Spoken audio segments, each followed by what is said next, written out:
I know we have people spread out all over this building, so they're herding cats getting the theater full.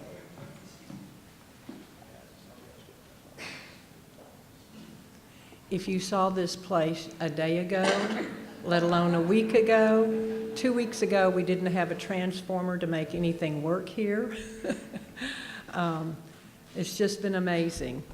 Well, good morning. My name's Catherine Pearson, and on behalf of all of us at Lone Star College-Kingwood, we welcome you to this historic event.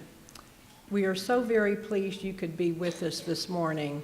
Today's event has really been about 18 months in the making. As you can see, we're still not 100% finished with all of our build-back efforts, but we're close. All the floors are clean, most of the artwork is up. We still have doors that need to go in, we still have tile to be replaced, we still have a punch list of about maybe 1,000 things, but we're there. We're good enough to have company. Well, this spring, we opened 5.5 of our 6 buildings that were devastated by Hurricane Harvey. Only the library, which is on the first floor of the library building, still remains under construction, but it should open in April. You'll get to peek in, though, when we go on our tour, just so you can see or vision what's going to happen as it unfolds as we get closer to the grand opening for that facility. While we remained open during the entire post-Harvey time, the progress you see today is really the culmination of a lot of hard work and planning on the part of many, and I refer to those as miracle workers.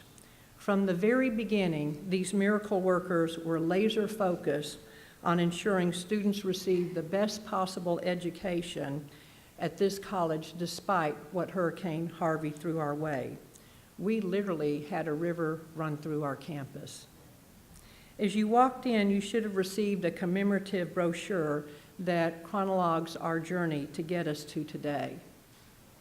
There are many internal and external stakeholders, from employees to business and community partners, to the mediation specialists, to the architects, to the contractors and the skilled laborers who worked tirelessly to get us to today, and to have us open actually by January the 14th for classes. In a few minutes, I'll be back to formally recognize our miracle workers and those in attendance for their gracious support in our recovery efforts. Now, however, it gives me great pleasure to introduce the Chancellor of the Lone Star College, who's also my boss, Dr. Stephen Head.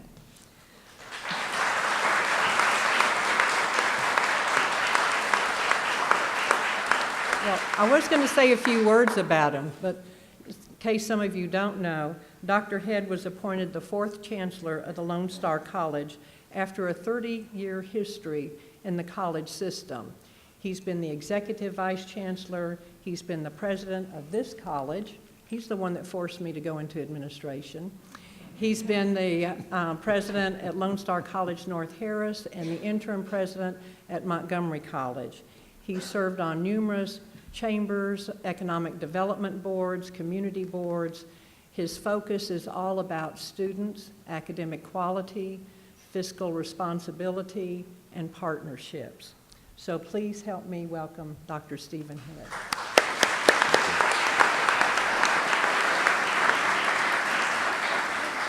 The other part of that story was when I was named the president here in 91.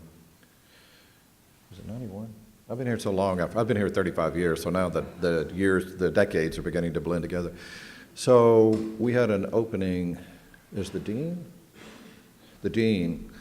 And I had called, was it the? We were called division heads. Oh, division heads, yeah. That was before we had the deans. And so I called Catherine to see if she was interested in the job, and she said no. She didn't think so. I said, well, that's fine. Then I'm going to hire somebody you really don't like. And then she changed her mind. So if you want to know how she got into administration, it was I've tried that tactic several times. You're the only person that ever worked on, by the way, just so you'll know. So I'm really glad you're here. I have to tell you, this has been I think, in my career is probably the most challenging, even from a distance. And I just can't say enough about the faculty and the staff and the administration over here and the support from the community. It's just been, imagine having a business and being, for the most part, out of business, or large part being flooded the way we were. And just so you'll know, I came over here right after that, and of course Catherine and her group were handling everything, but I came over. In my wisdom, when we walked around, and you all know that we had 3 to 5 feet of water in most of the buildings, the 6 sewage water, I might add, and they said, do you want to wear boots and a mask? And I said, well, no. And I thought, well, you know, that's not going to bother me. Well, probably what you don't know is about a week later, 10 days later, I came down with shingles, and I attributed it directly to walking around like it was my fault.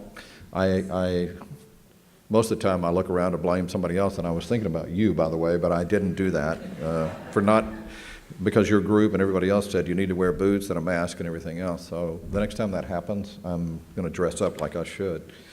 So let me introduce a few people, if you don't mind. First of all, our Board of Trustees, who have been really, really supportive through all this. So we have our chair, Dr. Alton Smith, who's going to talk in just a minute. So Miriam Saldivar is our vice chair, sorry. Linda Good is our assistant secretary, right there, Linda. And Ernestine Pierce is right there, a new board member. I think you all know Mike Sullivan, who's from Kingwood, and I know he's been over here many, many times to see what's going on over here. Mike, thank you. And he's not on the Board of Trustees anymore, but Kyle Scott kind of lived through all of this, and Kyle's right here. So Kyle, thank you for coming out today. I know we have, are we introducing foundation members? Yes. Oh, okay. We're coming back to you, Seth and Danny. And so let me introduce a couple of people, the Chancellor's Cabinet. So, okay. Foundation members are on your list. No. We will make sure you're introduced in just a minute. Just hold on. So we have Silpakesh Fala, who's the president of Sci-Fair, and Shah Ardalan, who's the president of University Park, and Gerald Napolis, who is the president of North Harris, Leanne Nutt, the president of Tomball, and Rebecca Riley, formerly of Kingwood, who's the president of Montgomery. And then we have Vice Chancellor Helen Cloudy, who's Chief of Staff and Board Liaison. And Mario Castillo is our COO and Legal Counsel. And Link Alander is our Vice Chancellor of College Services. He's over IT.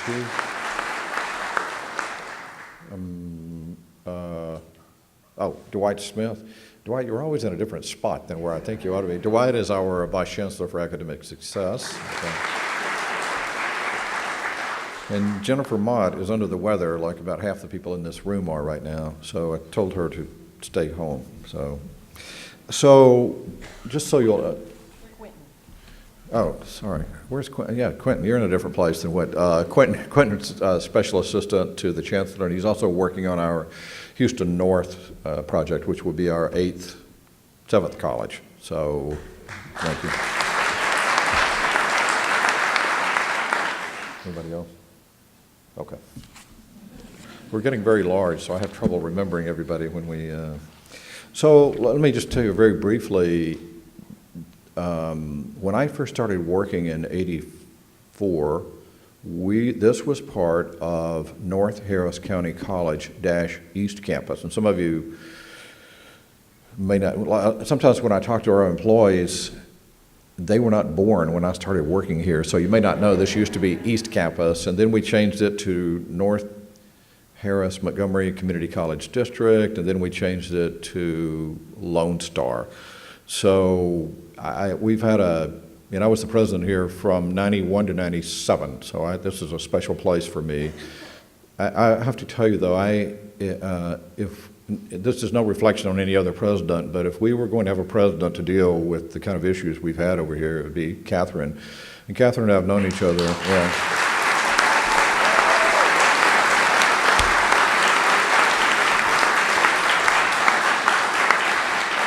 Well, the stress and strain of this and trying to hold everything together, and to me, it's just been, I was going to say it's fun to watch, but it's not been fun, but it's been, I admire what you've done, and Catherine's done a great job, I think, of communicating and being the lead person over here and letting, I think, not only the chancellor and everybody else. The reason we'd like to introduce the presidents and the vice chancellors is because we all work closely together. So when we have issues like this, everybody pulls in together and works hard. And so we transferred people. Kingwood students went to Montgomery. I know someone went to Tomball. They probably went to all the colleges. And so, and of course now she's trying to get them all back to come over here. But everybody chipped in and helped a lot. And same thing with the budgets. The way we did the budgets, we don't have one college take the brunt of this because it could happen to anybody. You know, we had damage at several different places, and so it's been a unique experience, I think. And Catherine has done a great job of just communicating, and I have to tell you, it's not just communicating in words, but for the employees over here, I think all of us have had a sense of what you're feeling, which is really important. I was touched by when we would come over here and talk about the feelings you have about the relationships you have with the students and the relationships you have with each other and your general, I think, commitment to the community and doing the right thing. It's been, I have to tell you, that's what we stand for at Lone Star College. It's been a great example of why we do what we do. So, and I want to make sure we come back and recognize the foundation because you helped us. You know, we had $1.4 or $5 altogether $1 million that came out of the foundation to help the students over here. I mean, that's a lot of money. So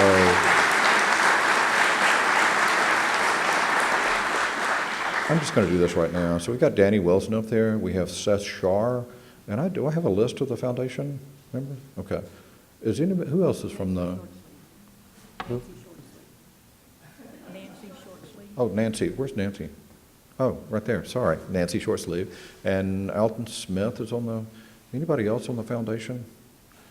But thank you for your help with that. And just, it was not just that, you were always engaged with what we were doing and trying to figure out how we could help our students. So with that, I'm going to turn this over to Dr. Smith, but thank you all. This is I don't know, I think all of our colleges are like this, but Kingwood especially represents the community and is just really focused, not just on Kingwood, but it's Kingwood, Humboldt, Atascocita, Splendora, New Caney, and all the areas that surround us. We're very committed to doing the right thing for our community. So thank you all for being here, and thank you, Catherine, for the great work you've done. So.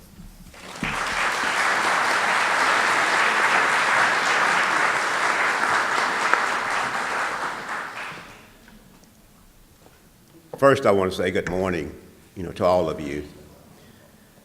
I remember a couple of days after the flood here, and I came over to pay a visit to see what was going on, and it was the saddest day of my life for two reasons. One, this beautiful place was in pretty bad shape, and the stench from the place made me sick for a week. So, but to top it off though, a few weeks later I came back and I saw employee after employee after employee working to figure out alternative ways to make sure that the needs of our students were going to be met. And the employees were working with such enthusiasm until I was almost overwhelmed. And I want to say thank you all for showing the attitude that we can make things happen regardless of the circumstances. We were in Washington, D.C. just a few days ago, and I'm not used to snow, so I'm stuffed up completely. And I did not know that the Kingwood episode was as widespread nationally as it was. And individuals after individuals came up to me and said, "What happened to Kingwood?" And I said, "Well, we're up and live again, as a regular campus." And their next question was, "What about enrollment?" And I was kind of embarrassed. I didn't know whether the enrollment was up or down. So I told them it was about the same. And I said, "It surprised us." And again, that's a tribute to the reputation that you have established. And I am so proud to be part of an organization like this. And I hope other community colleges can emulate what you guys do for our students and for the community. And as we went around and talked to legislative individuals, they also asked questions about Kingwood and Lone Star.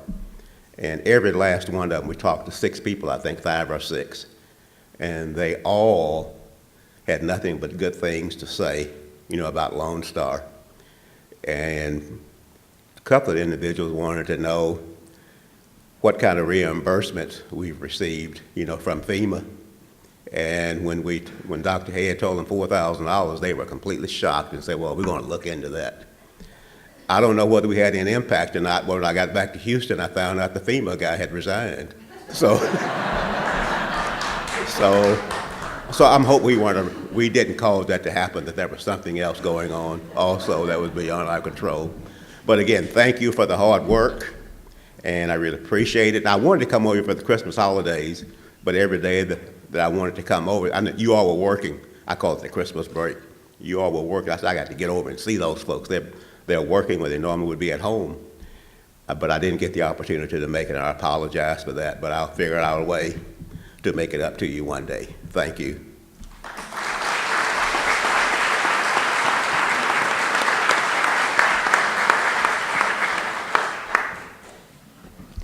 Thank you, Trustee Smith and Dr. Head.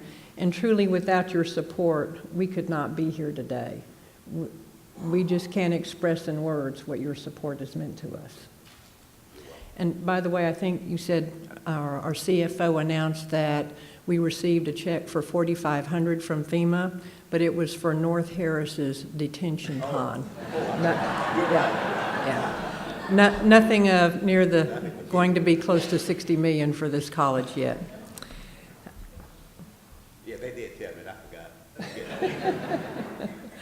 I'd like to recognize and thank our student pianist, Ms. Kendra Butler, who provided our musical entertainment this morning. She shared with me she has a bachelor's degree in the medical field, but at that age that many of us saw many decades ago, decided, so she's very young, decided that she wanted to do something different. So she knew the reputation of the Lone Star College-Kingwood music program and is here studying music and will go on to get a graduate degree in music. But she's definitely an accomplished pianist. So thank you.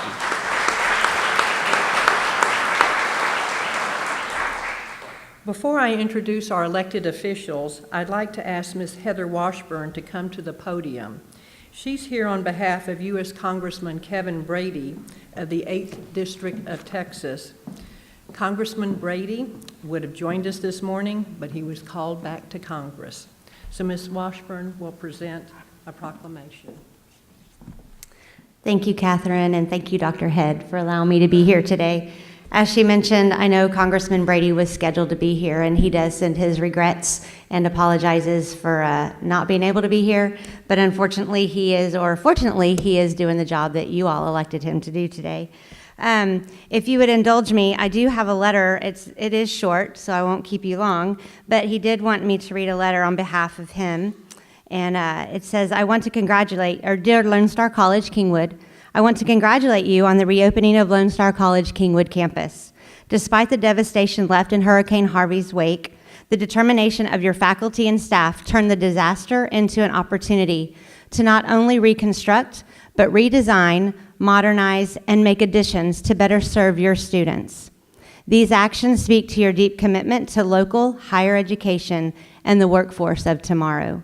Once again, I congratulate your students, faculty, and staff on the reopening of Lone Star College-Kingwood. Sincerely, Kevin Brady, U.S. Representative, 8th District, Texas. And he does send a commendation and recognition of your Lone Star College-Kingwood, the reopening of your college, and it's dated today. And then we do have a flag that he wanted to give to you. And I know that he would be a bit more wordy on the congratulations, so I do apologize. But I do want to say that I do remember, Dr. Head, the naming of North Harris Community College, because I did attend back then, so I was alive at that time. But I did attend college at that time, and I took anatomy and physiology here at the Kingwood campus there. So thank you for allowing me to be here on behalf of Congressman Brady. And again, he does send his congratulations and is very thrilled about this opening. Thank you.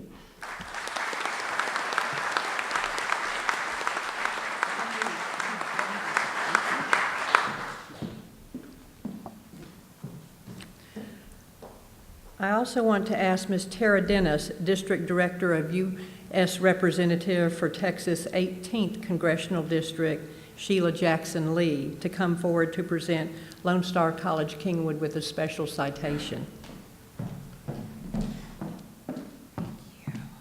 Good morning, everyone. What a joyous occasion, Dr. Pearson, Dr. Head, Dr. Alton. Thank you guys so much. Again, I am Tara Dennis, District Director for Congresswoman SHEILA Jackson Lee, and the Congresswoman does send her regrets for not being able to be here with you on such a joyous occasion, but you got me, all right?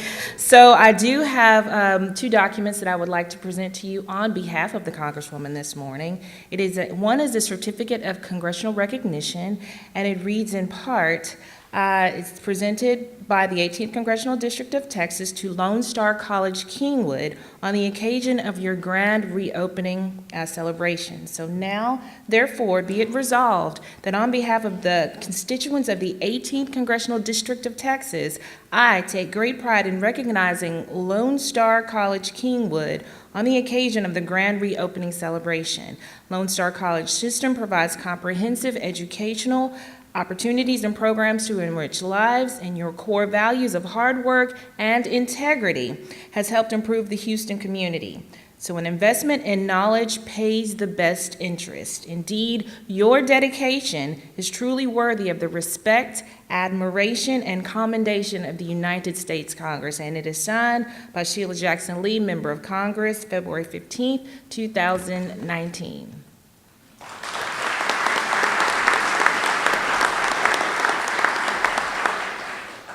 And as Heather presented as well, we also have a flag. This flag was actually flown over the United States Congress on your behalf. So congratulations.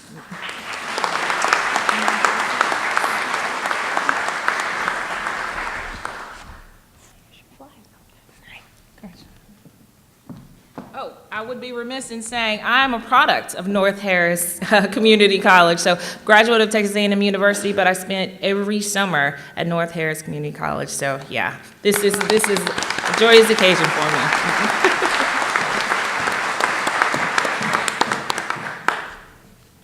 Thank you, Ms. Washburn and Ms. Dennis, for your kind words and special recognitions. I'd like to now recognize our elected officials and special guests who have joined us this morning. If you'll please hold your applause until all are introduced. Nina Mays, and if you would stand when your name is called. Nina Mays, Outreach Director representing U.S. Representative for Texas's 7th Congressional District, Lizzie Fletcher. Ivan Canales, District Director for Texas Senator Brandon Creighton, District 4. Tyler Faust, representing Harris County Commissioner for Precinct 1, Rodney Ellis. Kennedy Purser, representing Harris County Commissioner for Precinct 4, Jack Cagle. Ann Harris Bennett, Texas County Tax Assessor Collector. Clarissa Perez, representing City of Houston, Council Member Dave Martin, District E. Jenna Armstrong, President and CEO of the Lake Houston Chamber of Commerce. Mark Mitchell, President, Lake Houston Area Economic Development Partnership. Sam Schrade, Chairman of Lake Houston Chamber of Commerce. Corinne Price, past chairwoman of Lake Houston Chamber of Commerce. Melissa Lanier, past chairwoman of the Greater Cleveland Chamber of Commerce. Victoria Good, incoming chairwoman of the Greater Cleveland Chamber of Commerce. Merle Aaron, City of Humble Mayor, was here earlier, but since his regrets, he had a meeting that couldn't allow him to stay. Same with Jason Stubbe, who's the Humble City Manager. Dr. Elizabeth Fagan, Superintendent of Humble ISD, and Jeff Burke, Superintendent of Splendora ISD. So please join me in recognizing these.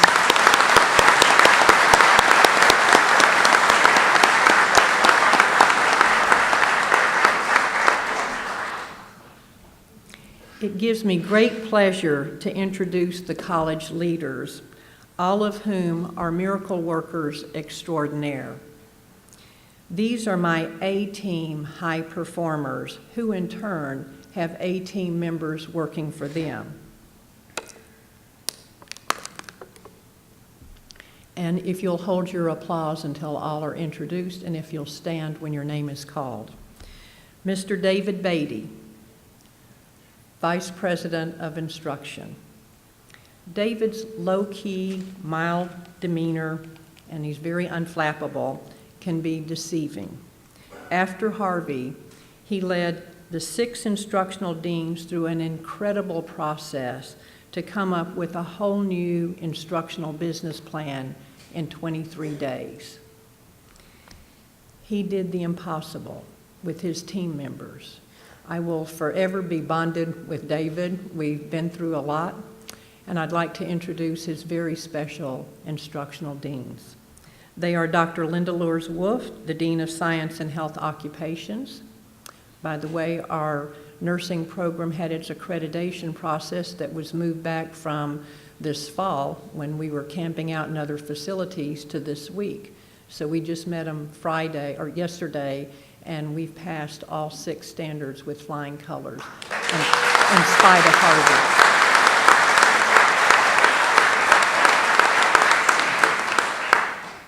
Mr. Jim Stubbs, Dean of Fire Science, Letters, Arts, and Kinesiology.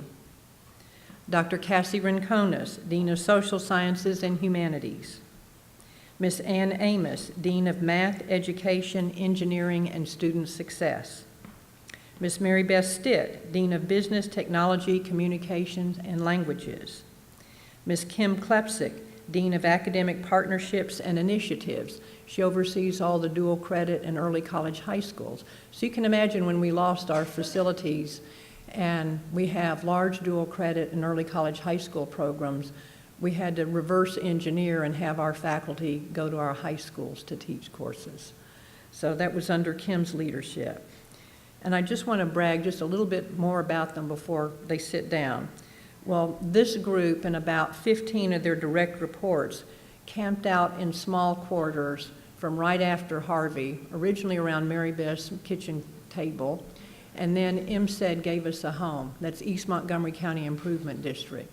So their office was a chair and a spot at the conference table for 6 months.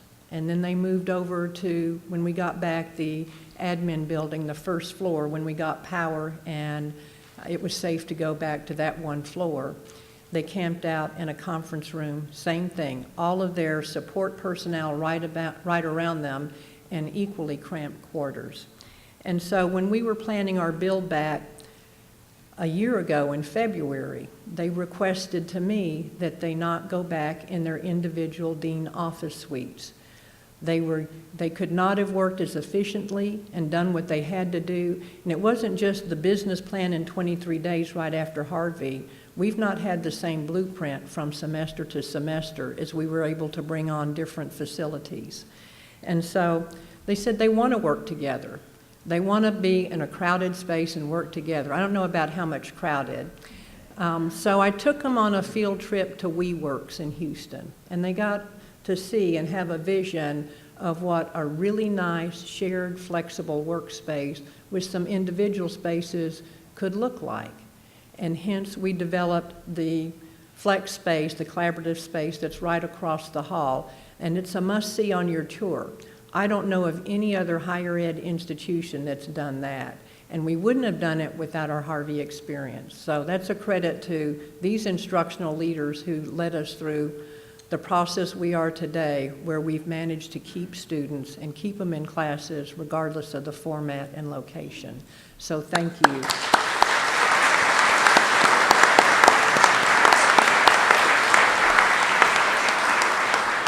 Other miracle workers on my team: Mr. Oscar Ramos, Dean of the Atascocita Center, and most recently, the Process Technology Center.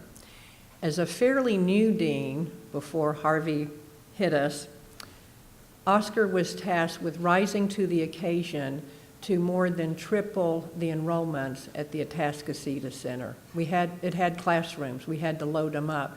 So you can only imagine the myriad of challenges that he had to face in taking care of everybody there. So thank you, Oscar, for your leadership.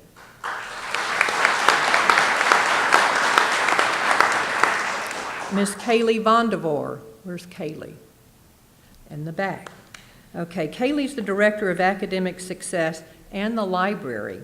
She had to figure out how to bring just-in-time online training to so many of our faculty who had never taught an online course before, let alone to students who had never taken an online course. She and her team had to figure out how to provide tutoring and library to students when we literally had no library. Pre-Harvey, 41% of our students, 41% of our faculty were certified to teach online. Post-Harvey, 95%. And that's all faculty. And Kaylee worked with our other librarians to design a state-of-the-art library that, again, will open in April. So she's been busy. Dr. Darren Rankin, Vice President of Student Success. About 20 of our employees lost everything in Harvey. Darren was one of them. In spite of his personal loss, he and their Dean of Students, Garth Howard, orchestrated all of the wraparound services students needed, especially in the Harvey aftermath. They created the Harvey Task Force to assess and deliver aid in many forms fairly and equitably to students asking for help. Darren also has been our go-to volunteer representing the college on many different occasions when the other two VPs and I were tied up in build back meetings. So thank you, Darren, and also Garth Howard, who may not stand because he's got a bum leg. Okay, for your...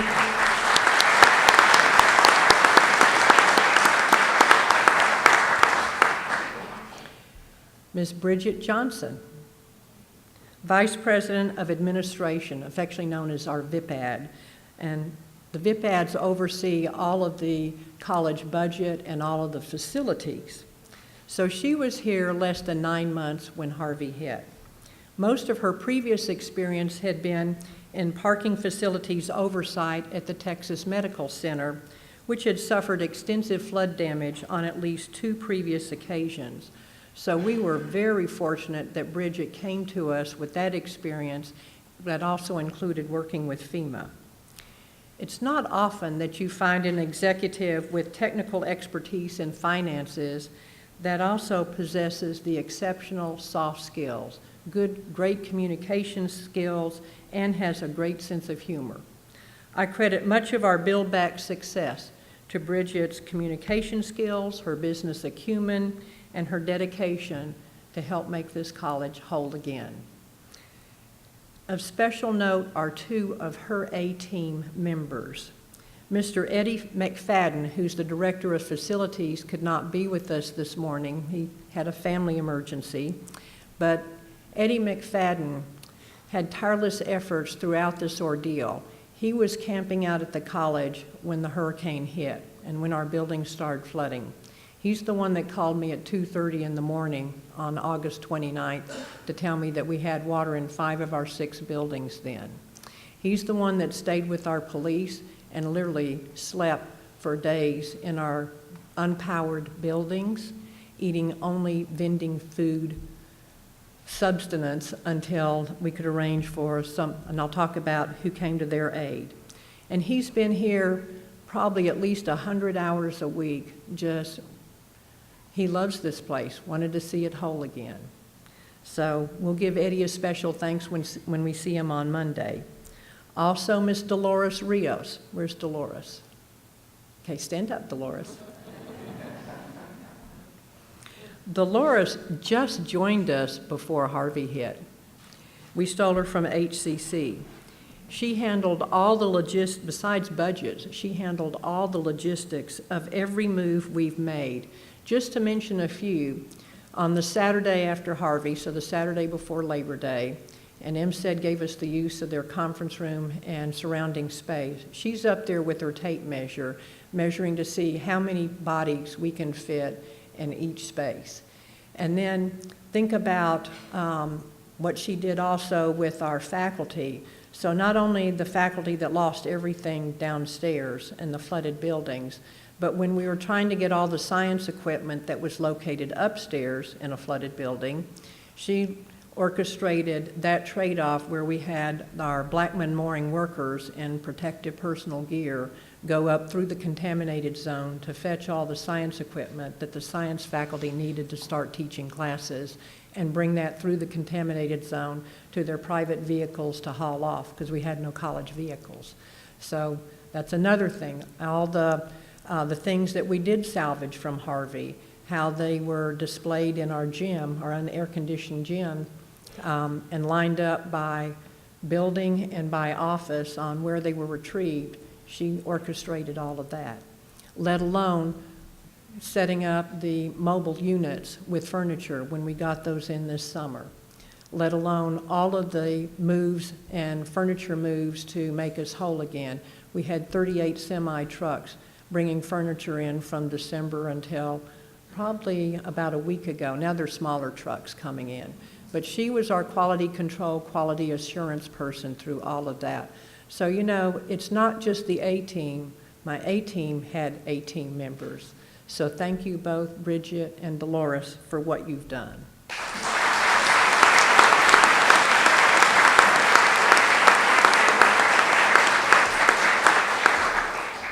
Mr. Henry Garcia, Executive Director of College Relations. He and his team handled all of the PR during and since Harvey, setting up interviews, videos, print, social communication, including establishing our Facebook page to communicate during the storm, because to be honest, we were so worried that we had faculty and staff and other employees, let alone students, that lost their lives during Harvey's worst flooding. And it was really a great effort on their part. They also provided the materials you see today. So all the story that gets us to today is a credit to Henry and his team. Thank you.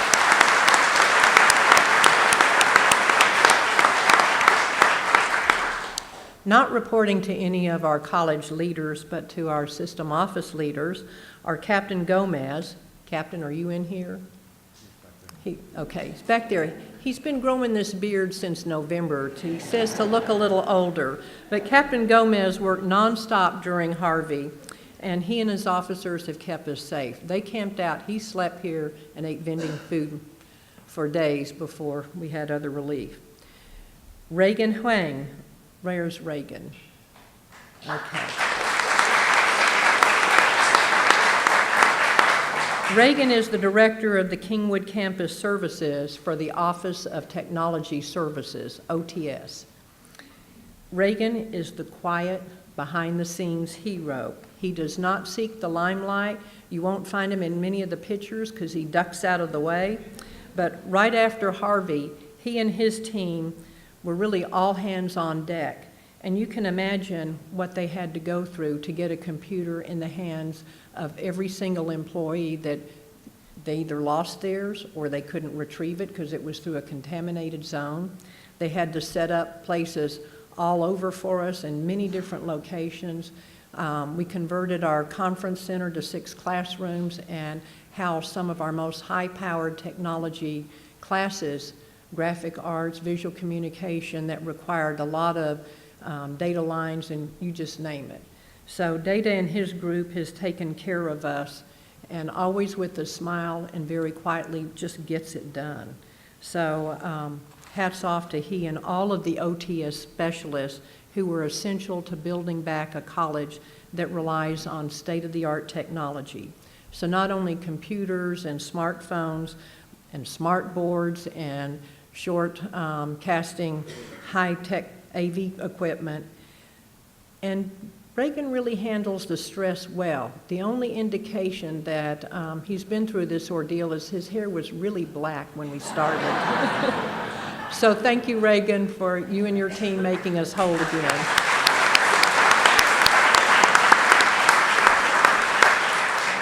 So one more time, please help me recognize all of these miracle workers extraordinaire who epitomize the saying that we've now kind of halfway stolen and made our own.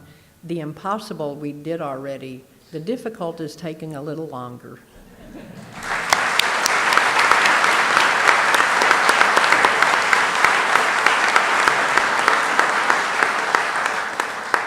On August 29th, 2017, 535 days ago, Hurricane Harvey caused damage that made us close most of our campus classroom doors. During this most difficult time, we heard from many of our employees and students how they managed the aftermath. We wanted this program to commemorate their experiences, so we asked the three main groups on this college, our Student Government Association, our Professional Support Staff Organization, and our Faculty Senate, to select a spokesperson who could tell the story from each of these viewpoints. And they are with us this morning to share their story. The first to speak is Marquita Johnson, a dental hygiene student. All of our healthcare programs were devastated by Harvey, forcing them to find other host locations. With only a few dental hygiene programs in all of the entire Gulf Coast region, we couldn't just bunk in with anybody else. So they shifted their entire curriculum to mostly didactic lecture, no clinicals, right after Harvey that fall semester, while we were fastly trying to find them a home. And we found a lease space thanks to the Lovings, and I'll mention you in a few minutes. So we found a lease space on FM 1314. We built out a complete dental clinic during the December holidays with 15 operatories, and they're actively seeing patients. Marquita, who travels 2 hours every day from Galveston to attend class, was not going to let anything stand in her way. We only admit 15 students a year to this very prestigious program. Marquita, please come forward and share your story.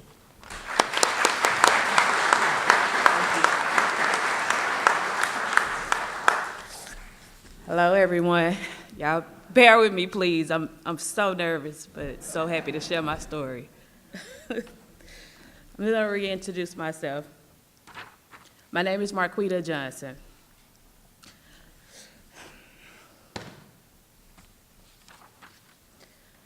I'm a single mother to an 11-year-old daughter by the name of Honesty.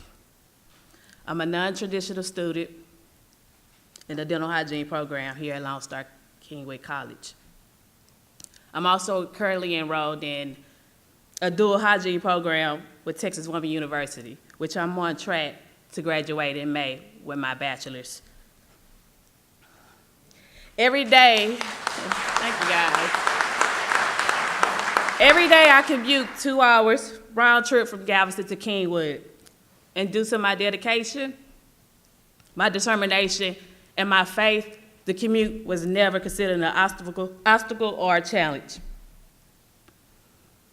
I'll never forget how Harvey affected me. For me, my Harvey experiences started at the Steps for Success meeting, which was a Friday, August 25th, here at the Kingwood College. I remember that night before, the news was saying bad weather was expected. Being a single mom to a 10-year-old daughter, I was like, I don't know if I need to bring her or leave her. It had on there, no kids. So I slept on it. And I just thought about it, and I knew that I couldn't miss the steps for success meeting because it was mandatory. So I decided to bring my daughter with me. I remember when we arrived at Kingwood, I remember sneaking my daughter in and telling her to be real quiet so nobody would notice her. I was like, just be quiet so nobody would notice her. Once the success meeting started, the first person to speak was Dr. Sue Ann Hereford. And I remember her saying loud and clear, she's like, whoever needs to go to the restroom now. We do not want anyone getting up while this meeting is starting. Just my luck.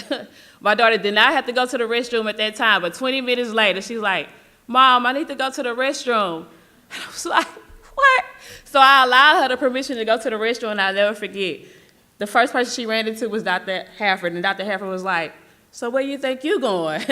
And then she was like, didn't I say when everybody had to go to the restroom, that bitch you too? And my daughter was like, she said, I'm gonna let you go this time. Dr. Hereford told her, I'm gonna let you go this time, but next time, when I say go, you go. And you need to pay attention because this information is for you too. So I remember when my daughter came back, she was like, Mama, I gotta pay attention. That lady say this information for me too, so I gotta pay attention. And I was like, okay. Because bear with me, guys, I'm just trying to get it together. So once she came back, we sat down. I remember. Hold on. I'm so sorry, guys.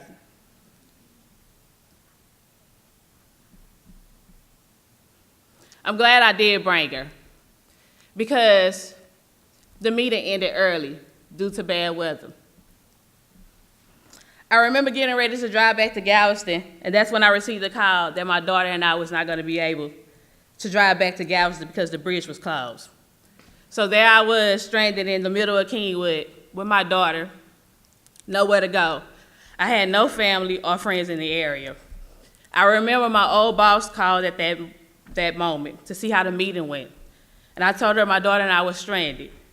She let us come to her house in the Houston area, which we ended up being there for a week with no clothes and uncomfortable sleeping arrangements. In that moment, my daughter and I both learned that when faced with challenges, never give up. After a week of being stranded, we were allowed back into Galveston, which is when I found out my place was damaged. We lost furniture, food, clothes, pictures, valuable items that I can never get back. Due to that damage that Harvey caused back in Galveston, we were without power.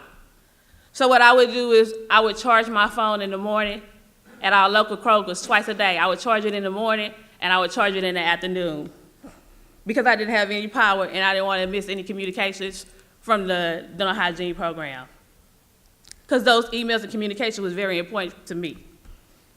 And I had to do this because in the hard times of the opportunity for getting in this program meant a lot for me. Once I was told that the dental hygiene building was destroyed and time would be pushed back before we could attend class, Ms. Diane Wilson put together a party so that we can all meet each other during that difficult time. I remember them asking at this party, it was a really nice party that had food, it was really nice, I was so happy. I remember them asking at the party, they was like, did anybody have damage? Did anybody lose anything? At that time, I was so ashamed to say anything that I didn't even say anything. And I remember Dr. B, which is a doctor who was a supervising doctor at that time over the clinic. She pulled me to the side and she said, where do you live? Where do you stay? And I told her where I live. I told her where I stayed. And she told me, don't be ashamed. You need to let us know so we can help you. She also then, after that, leaned into me and she said, live in your truth and never be ashamed. Once I was able to accept my truth and tell my story, I was directed to additional resources at Lone Star College-Kingwood. I also had to learn how to adapt to my new circumstances, like a new classroom building, taking more than 5 courses at one time, all the while being a single mom and trying to fulfill graduation requirements. That was a lot for me to take on, and I knew I couldn't give up because my daughters were watching every moment of this challenging situation. And I have to say, I'm so glad I didn't give up. In the midst of this troubling time, I have gained support, family, mentors from this dental hygiene program here at Lone Star College-Kingwood. I have so many people to thank, starting with Miss Amy Murphy for instilling the foundation in me not to be only a dental hygienist, but also the foundation of learning how to deal with hard times. I also have to thank Miss Diane Wilson, who to me is more than an instructor. She's a mom, she's a therapist, and many more. The list goes on. She can always recognize when something is not right and would go out her way to make it right. She works around the clock, and her doors never close. Even with Miss Joanna Allura, who I secretly like to call my silent power ball. She's so quiet, but when you need her, she's so powerful. And she really truly cares for her students and co-workers and would go to the end for us. While being in this program, I've gained 12 sisters and 1 brother, which each of them in this program each of them in their own way have supported me personally. I'm so lucky to be surrounded with this amount of positivity, love, and support. There are many people to thank, however, the time does not permit. So I'll just say thank you to the entire dental hygiene faculty and staff, Lone Star Kingwood College, and everybody. I just want to say thank you. My time here at Kingwood has not only impacted me, but my daughter as well. She thinks that Lone Star is our new family. And I remember having her as my patient in the summertime. And she would always want to go, like, Mom, can we go see our family? Can we go to the new building? And I was like, yeah, I guess. So I'll take her over. I would take her over to the Kingwood campus on my breaks. And she would come up with so many questions. She would ask me so many questions. Is this our family? Can I attend this college? And to me, I always like my daughter to ask. Ask as many questions as you can because you're gonna always learn. She asked me so many questions, and my answer to hers was all the questions she asked, my answer to her was always, yes, you can do it, yes, yes, yes. And I looked into her eyes, and I'll never forget, we was in Kingwood campus. I said, just promise me this one thing, that no matter what you go through in life, you'll never give up. And I have to say this, by me not giving up and staying in school, I have overcame many struggles. Although I still experience lows, the support I have gives me hope, and I can see the light at the end of the tunnel. This program and this school is not only molding me to become a dental hygienist, but it is also putting me in a better opportunity to change some of the situations that I deal with on the outside of school, as well as a better opportunity for my daughter and myself. Because I decided to stop the ongoing cycle of not going after the opportunities that are waiting for me and strive to become a better person, a better student, I have learned how to adapt. I have learned how to adapt to the life after Harvey, which is also a way of me paving the way for future students. I like to live by the wise words of George Payton. Accept the challenges so that you can feel the exhilaration of victory. Thank you all for listening to my story.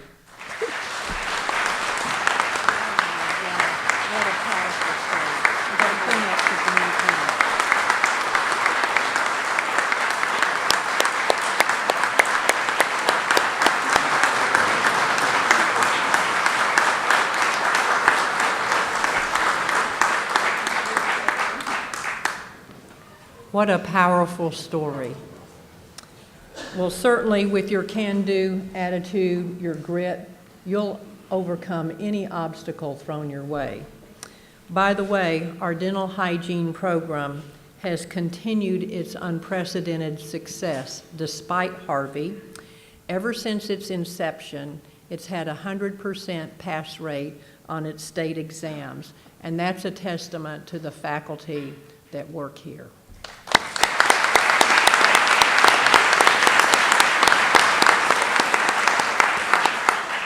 So in our build back, we know that we'll be opening up a new healthcare building in about 2 years. We already have the plans well underway.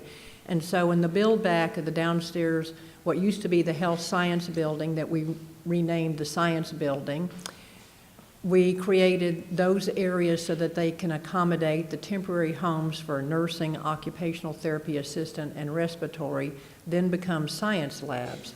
Because dental hygiene is such a specialized program, we thought it best to leave them in their wonderful lease space until the new healthcare building is open.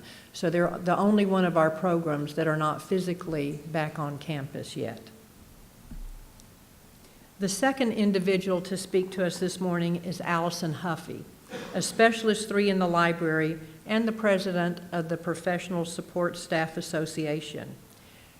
During Harvey, Allison was the first to ask about and volunteer for setting up an employee connection procedure for those needing items, needing help in so many ways, and hooking them up with others of our employees who could donate the time and resources. Allison will share her thoughts on how she and other staff members worked better together handling the challenges of Hurricane Harvey. Allison.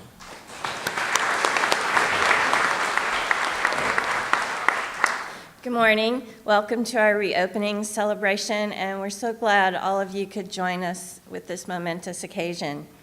I think everyone in this room can agree that Hurricane Harvey was a nightmare come true. But out of this nightmare, I became aware of how dependable, loyal, hardworking, and adaptable the staff here at Lone Star College-Kingwood really are. I'm going to share with you a little bit about my story and touch base on some of what other staff members had to go through. Because 6 of our 9 buildings were flooded, many staff members no longer had an office to work in. Where would all these employees go? Our administration never considered firing anyone. It was always, how are we going to make this work? How are we going to provide classes for our students? Dr. Head mentioned that students were scattered throughout Lone Star. So was staff. Staff had offices spaced in community locations and in various places within the Lone Star College system. Because these locations were not meant to provide office space for our staff, it was necessary for us to double up. Many had to share offices with not just one person, but many people in a cramped space. The library has always made the student ID cards. Without the library, where were these cards going to be made? How are the students going to get them? They needed these to use the online library services that we offered. Well, the bookstore generously offered a small space in the front of their store. We set up a table with 2 computers, a camera, an ID card printer, and created our mini studio. Working in these small, cramped spaces may have been difficult, but I never heard any major complaints. Everyone understood the situation and made it work. Staff tackled challenging tasks. Those involved with creating the class schedule usually have a month to 2 months to create a semester's worth of classes. Now that we were flooded with no classrooms, a new schedule had to be created within a week. I'm sure that these staff that had to work on this task were a little bit daunted upon hearing it, having to do this in such a brief time. But they were so dedicated that they got it done. OTS were miracle workers. They had to find computers for all the staff who lost theirs in the flood. They had to create temporary classrooms out of our SCC Conference Center for our technology classes, and their staff was spread amongst various locations where we had staff and students so that they could provide computer assistance. Another group that I am amazed with is our groundskeepers. They lost all of their equipment in the flood, but they continued to make our grounds look beautiful.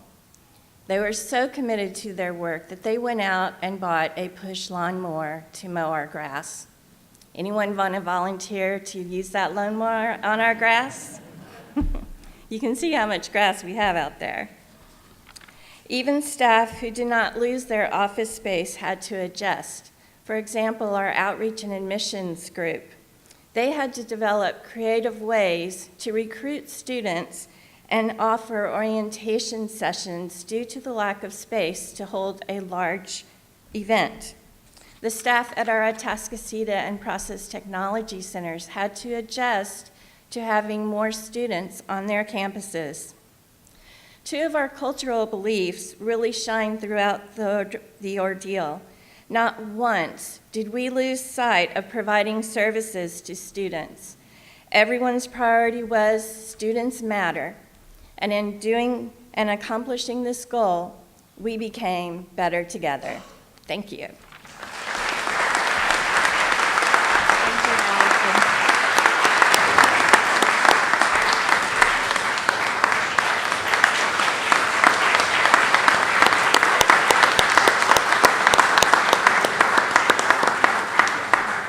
Thank you, Allison, for so eloquently capturing the many highlights experienced by our employees during this whole transition period.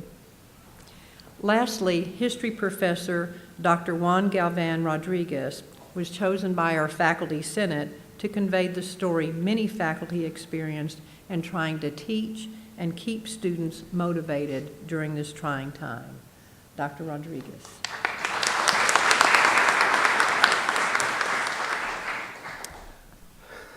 The first thing I want to acknowledge is that I am also a Lone Star alumni. I came to this campus. I didn't know that that's when Dr. Head was president. It was back in 1992 to take a GED exam, which I now realize I must have taken in the CLA building. I mean, it's been a while, but I was also one of the new, relatively new addition to the college. I had only been here teaching at Lone Star College-Kingwood since that spring, the spring immediately before Harvey. What happened with Harvey for many of us is that now our lives seem to be, everything is, at least for me, it is before and after Harvey. My students are probably very tired of hearing this because it's usually many of the remarks as to what's happened in the past few years. It's before Harvey and after Harvey. And this story for me, it starts on Wednesday, August 23rd of 2017, when Professor Steve Davis and I agreed on carpooling to our college headquarters at the Woodlands to attend the conference. Then in the days to follow, I mean, we had heard about a major storm that was about to hit the Texas Gulf Coast, but honestly, the possibility of such a devastating disaster to actually follow seemed very unlikely to us. The rainfall and the flooding that followed exceeded any worst-case scenario. That Saturday, Dr. Pearson notified us that backed-up sewage had damaged most of the buildings at our Kingwood campus, and that we only were going to be able to use the Student Conference Center and the music building for the semesters to follow. The fact that many of us, many of the faculty members had already built online shells for some of our face-to-face classes, mostly as a channel of communication and as a Dropbox for students to submit their work and making, in an effort that many of us are involved in making our classrooms paperless. The fact that many of us had online shells, that allowed us to communicate with our students during and immediately after the flood. We opened also virtual chat rooms. Many of us opened virtual chat rooms, which students and instructors used to communicate during and after Harvey. Something we expected then came true, and that is we got an email from our department chairs and deans very soon saying, well, you can figure out by now, you probably have figured out that we will not be teaching face-to-face. So we are going to convert all of these sections to online classes, and I'm talking specifically about the history departments. Other departments converted the classes to hybrids, so they at least had 1 day a week of face-to-face contact. But obviously we didn't have enough classrooms to do that for all divisions. So in history itself, it was all going to be online.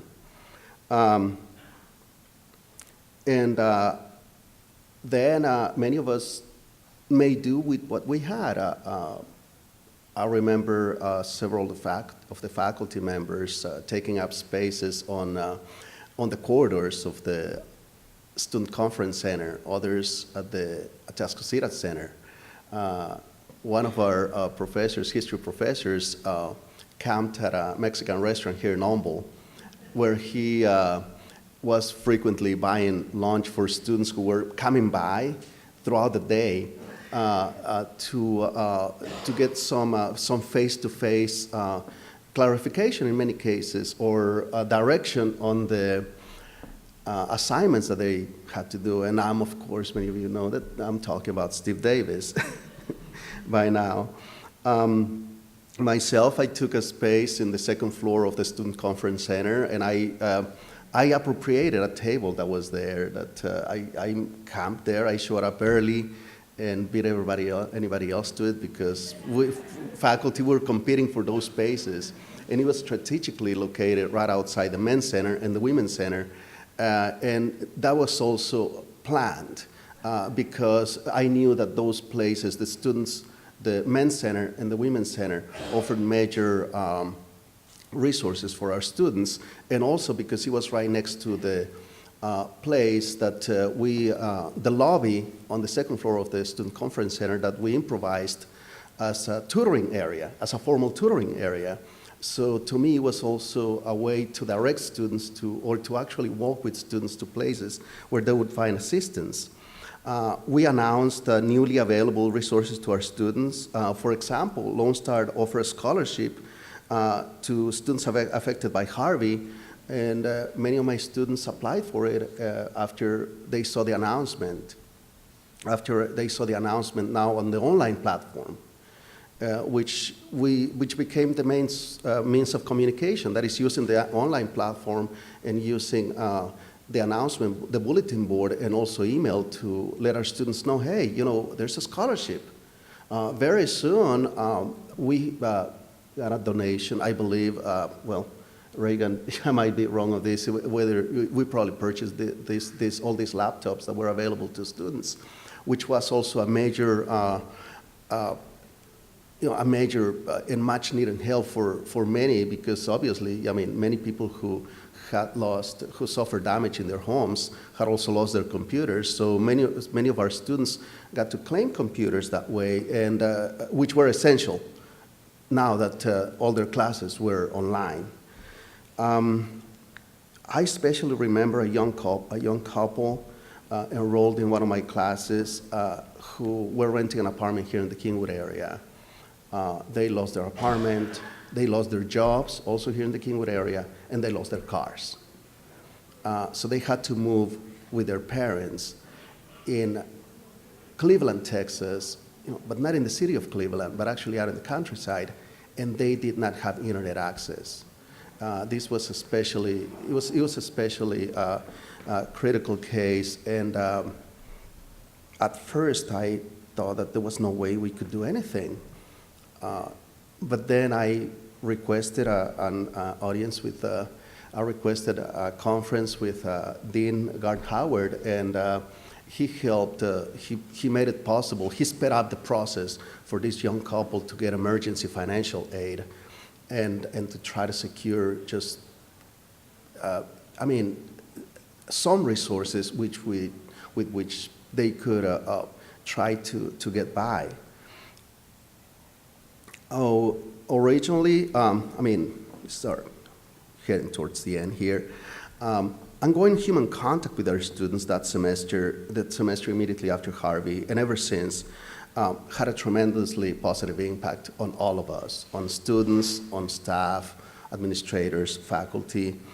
Myself, I proudly noticed how many of my students' performance and other professors' performance, and actually the performance of students throughout the college, the semester immediately after Harvey actually exceeded that of semesters before, even under these very difficult circumstances. These students really profoundly appreciated the efforts of faculty, administrators, and staff to assist them to cope with the trauma that resulted from ongoing this major natural disaster, which, for some people here, we had faculty members, we had staff members, and students who, in some cases, actually lost relatives who drowned, or relatives who actually passed away as direct or indirect consequence of the flood. I mean, the Kingwood area, for example, many people were trapped and couldn't get to a hospital soon, and backed up sewage actually led to the deaths of some people. So it was a lot more dramatic for many that we at first appreciated, and our students deeply appreciated these efforts that we were all doing to help everybody cope, to help each other cope, because it was not only a relationship of a one-sided relationship. Myself personally, I would not have been able to cope without the understanding and the encouragement of my own students, because I was one of those, and I had kept this off remarks, but I actually lost whole relatives who drowned.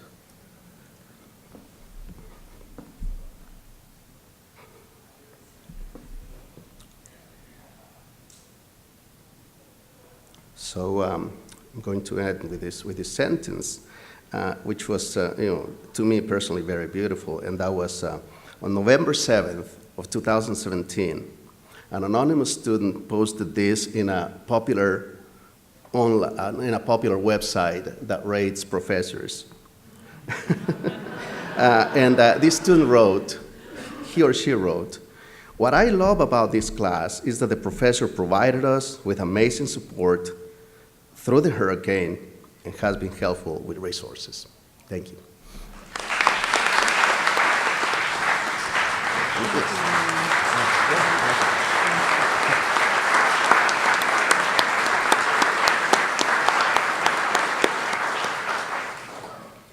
Thank you, Juan. Your story is very familiar to so many of our faculty, and you chronologued what happened to so many of our students. Again, please help me recognize our three speakers, Marquita Johnson, Allison Huffy, and Dr. Juan Rodriguez, for providing an insight. Thank you.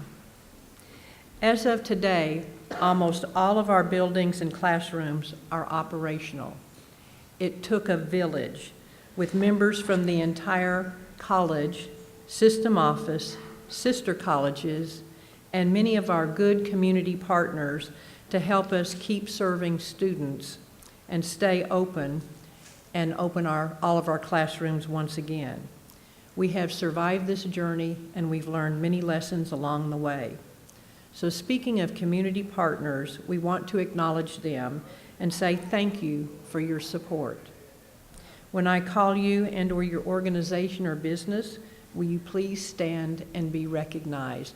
There are a few that aren't here today, but I want to call them out anyway, starting with Paul and Angela Leviner, known as POW Real Estate. They gave us great rental space. That's by Union Station or Union Kitchen across the way. That became, we tried to make it into a classroom space, but that was cost prohibitive. So it became our only storage area for things that we kept receiving, large things, and to help us get to where we are right now. They also gave me personal encouragement and said, "You're in this for the long haul, slow down." Cheston and Kim Loving, Kim is with us this morning, for providing us with a comfortable temporary home for our dental hygiene program. They own Adaptive Therapies that's on FM 1314, and they are leasing us 5,000 square feet that we built out with complete dental hygiene operatories, and they've just been very kind to us, so thank you. And Kim goes way back. We knew her when she was a student here. Her mother worked at the college, so she's a wonderful physical therapist and a wonderful community partner. So thank you, Kim, and thank Cheston.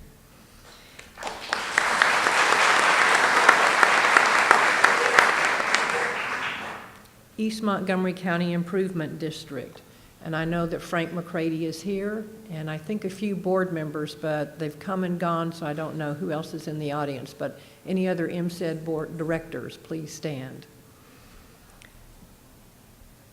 Right after Harvey, Frank and I talked, and he said, Catherine, the college is our #1 priority. You are the major economic engine in East Montgomery County, and we have a space and it's yours. You don't even have to ask. So he gave us the upstairs of a conference, which involved a conference room and surrounding space. You offered us a home when we had none. You will never know how much that meant to us. They tolerated us for 6 months and all the noise and activities that we brought. And we were there until camping out and functioning quite well until the bottom floor of the admin building could be made available when we finally had power to it and it was safe enough to inhabit just the bottom floor. So thank you, Frank, and the other directors for doing what you've done for this college.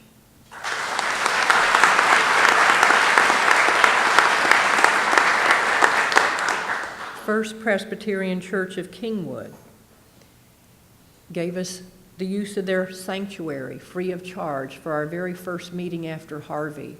That was on September the 7th. And that was the first place. You can imagine some of the side notes, well, we'll see you in church, from our employees, but that was the only place big enough that didn't flood, that could host us.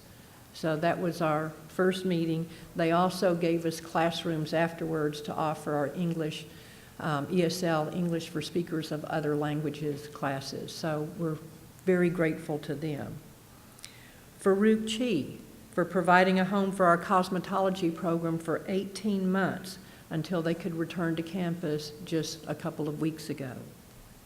Kindred Rehabilitation Hospital, Northeast Houston. They're not too far from this college. We had a great partnership with them. Thank you, Zini and John Pollard. John is a graduate of this program. And they gave us the use of their cafeteria as a classroom and the use of their lab spaces, their clinicals, use of their equipment. That's the only way the occupational therapy assistant program could really function after Harvey. So thank you both. We're very appreciative.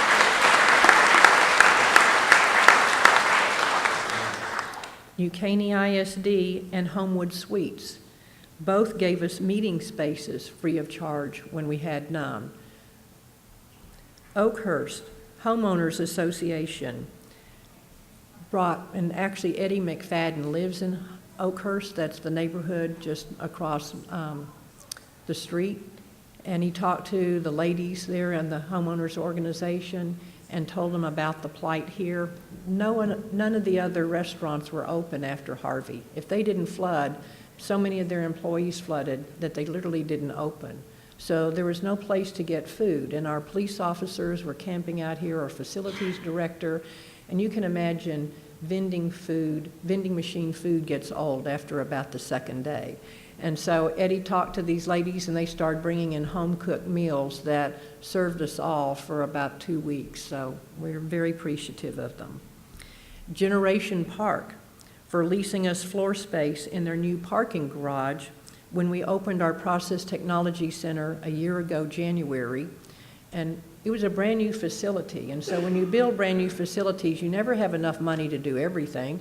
So we had 146 parking spaces, which we thought was perfectly adequate for this brand new program that we were opening up there. Well, we had over 800 students sign up for classes there, so that is a problem. And Generation Park built a brand new parking garage and leased us a whole floor, so we're in debt to them as well.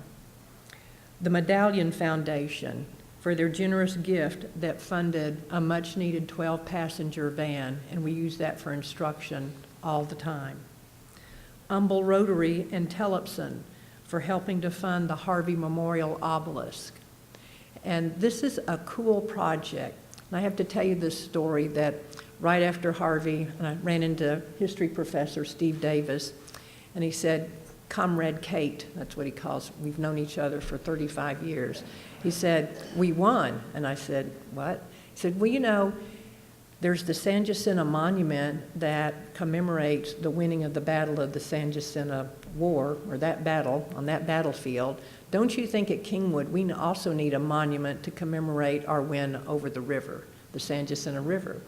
And so from that idea that I give him full credit from, about 9 months ago, I asked our engineering professor, Dr. Jamie Turner, and our music art professor, Mario Mari, if they could get their heads together along with their students and come up with a design for the college, something cool that would commemorate our win over the San Jacinto River.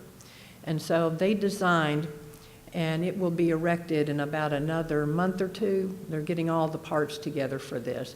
But it's about a 16-foot stainless steel obelisk that will sit on a limestone base selected by our geology professor. The obelisk will have sound at the top, but the design of it will have the bottom part with waves depicting the different flood levels in each of our buildings. And it will be a rust color on the bottom, and the top will be stainless steel, a shiny silvery stainless steel. And Tellefson offered to take this on and manage the project free of charge. And the Humble Rotary funded most of this project. So we're so appreciative to both of your organizations for helping us commemorate this in this way. Thank you.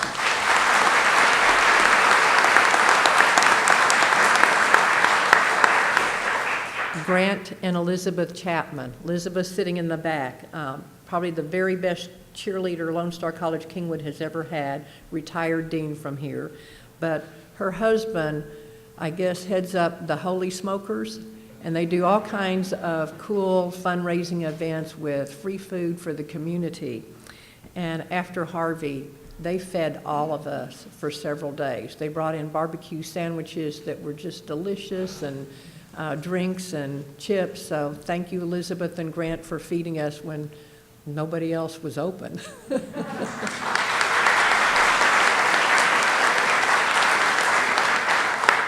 And while we had about 250 workers here with Blackman Mooring, and I'll introduce them in a minute, cleaning out our buildings, and you can imagine the gross work that is, and they're in this hot gear. This is August, and they were getting pizza for their lunch meal. Well, one of the churches, the Bible Church of Kingwood, found out, and they had a group of volunteer cookers from Lafayette that started fixing hot meals, lunches, and bringing those over every day for about 3 weeks. So I went over to say thank you to them, and I did this after our talk at the Presbyterian Church that morning. And I wanted to do something, wear something kind of uplifting, so I wore a white suit, much like I'm in today. And when I walked up to the Lafayette cookers, the truth be known, I freaked them all out because they thought I was from the health department.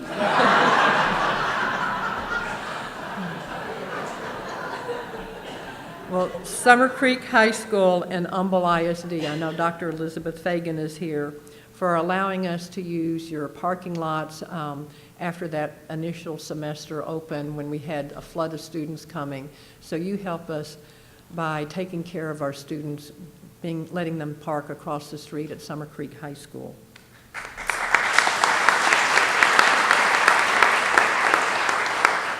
And you know, we sit between two of our sister community colleges, Lone Star College North Harris and Lone Star College Montgomery. North Harris took in our RN nursing program and our respiratory programs, as well as provided labs and classroom space for all of our sciences and many of our art classes. So we'll forever be in debt to Gerald Napoles and the Lone Star College North Harris group that gave us a home for a while. Thank you, Gerald.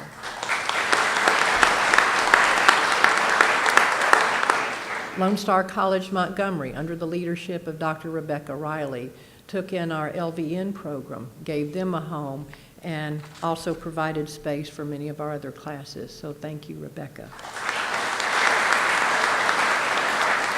Also, thank you to many of the Lone Star College system employees who helped, literally, they took care of all of the leases.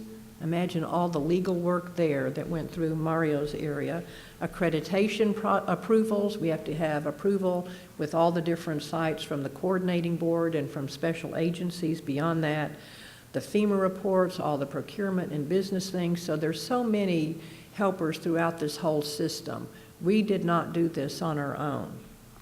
So at this time, I also want to recognize those individuals who played pivotal roles in making sure that the mediation and reconstruction process was a success. Starting off with Blackman Mooring Mediation Specialist. And John Mitchell is here. He's the project coordinator. He walked the buildings with us on that very first time to assess the damage. And that was August the 30th at 4 o'clock when Bridget and Jennifer Mott, who's our CFO, Eddie McFadden and I, first time we could go through barriers to actually physically get to the college. And I remember those early discussions, 6 weeks, you know, that's all it'll take to get you guys back up and running. And then we started walking and saw the damage that was in all of our buildings and the raw sewage and the dead fish and still some live fish. And just, so they were here from that August through December, literally sanitizing all of our buildings and most of our grounds area. So thank you, John and Blackman Mooring, for doing that.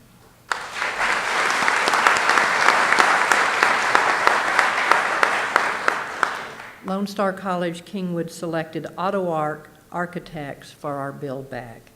And today we have owners Lena and Michael Sabuni with us, if you'll please stand, and their daughter Farah. Farah is the principal architect, and she's our main contact on the build back process. And we've spent many, many hours together. And actually, this process is so long, she got married and she's expecting the first grandchild for the family later this spring. So, I mean, we've been through a lot together, and we've, by the way, we work with her. So think about it, you're given one day to select all the furniture to go into 5 buildings. You're given one day to select all the colors in those 5 buildings. And Farah and the group were with us throughout that. The construction manager at Risk Firm was Anslow Bryant Construction. So I know that Jeff and James, where are you two? Owners Jeff and James, and then we have Jason Templeton, the project manager, and Eddie Marino, the senior project manager and senior superintendent. This group of 4, I just can't say enough nice things about them. From the very beginning, even in the bidding process when we're interviewing, they were emotional about Lone Star College-Kingwood. Eddie had worked here years earlier on other projects and just seeing what it looked like after Harvey. And we wanted someone to help us build back that had an emotional component, an emotional attachment to this college. And they have. They've been at every single meeting. Can you imagine the owners of a large construction firm being at every one of your weekly meetings? And we think that Eddie and Jason spend the night here because they're here early morning and late at night, and they travel long distance, and they've just been a joy to work with. So thank you, thank you, thank you. We're not done yet, but thank you.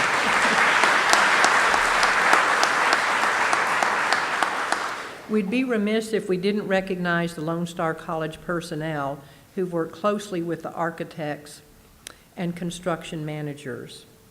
And they are Denise New, the Associate Vice Chancellor for Facilities and Construction, Ron Roberts, who's the project director.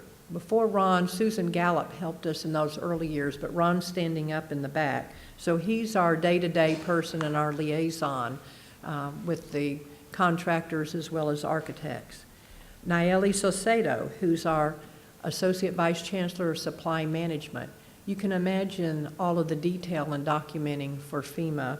And Nayeli lent us Christine Campos, the commodity manager for, that actually has gotten to camp out at the college for months with helping us document the content inventory list and all the other stuff that go behind it.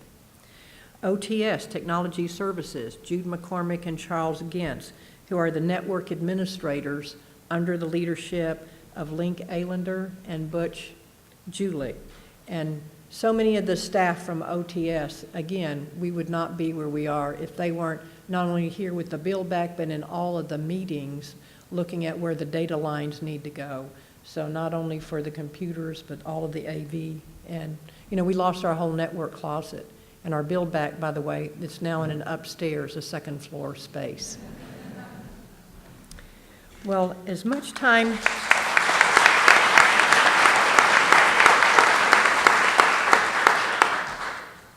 I hope I didn't miss too many. Jenna, I did announce you guys, right? Jenna, okay. So as much time as many of us spend at work, what matters the most when all is said and done are our close friends and family members. They are the ones who got ignored and whom gave us comfort when we needed it. Please indulge me as I recognize mine. With us today is Helen and Wally Jacobs, if you would stand. They were my first friends in college. I met Helen, who had the dorm room right across the hall from me, and we've been best friends ever since. So they drove from San Antonio this morning to be here.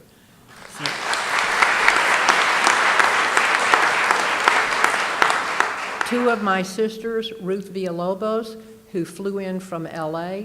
By the way, you guys would love to have her resources.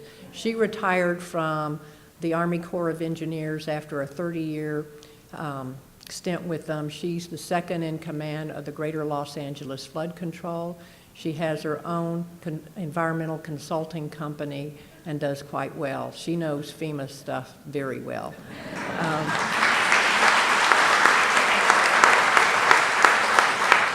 So when I get frustrated, I cry and tell her about some things. She says, oh yeah, that's normal. And Laura Biza, who drove in from Buda last night.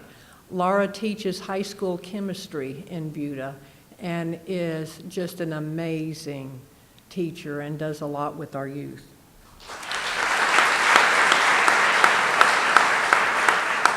My youngest son, Torrin Pearson, and his wife, Trina Pearson, my daughter-in-law. She's representing New Canaan. Yeah. They're pretty special. They also gave us the only grandchildren we have. And my daughter was here earlier, but had to leave with work engagements. My husband, Andrew.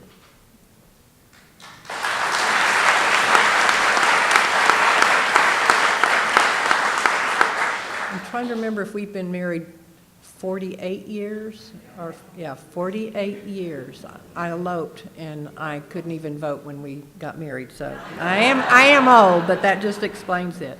So to my family members and friends, thank you for your unwavering love and support.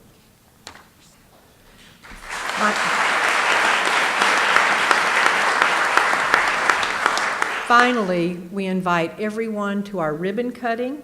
It will take place in the foyer at the staircase steps in just a few moments. We invite our community partners, the President's Council members, the Chancellor, the Board of Trustees, and Foundation trustees for a photo op. So you'll find blue and yellow dots on your name tags to tell you which photo op that you're in. So immediately following the ribbon cutting, we will start our tours. And we've got, the tours will go to each one of the buildings.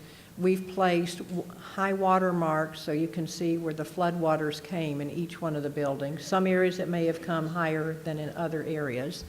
And our OTS guys rigged up great screens so that you can see the video that has some of the stories from others that you didn't hear from this morning, telling you about what was happening during that time. So just enjoy your Lone Star College-Kingwood Better Than Ever College. As you leave, you'll get a packet of seeds that are either sweet basil or zinnias. You can plant those in about a month. And you know, when you go through a devastation like this, the only thing you can do is rebuild. As my mother said, there's no point crying over spilt milk. You just move on. And so I think being able to plant something new is a good symbol of what you go through when you're recovering from a disaster. So with that, please enjoy your special Lone Star College, Kingwood, better than ever, and we'll see you on the tour. Thank you.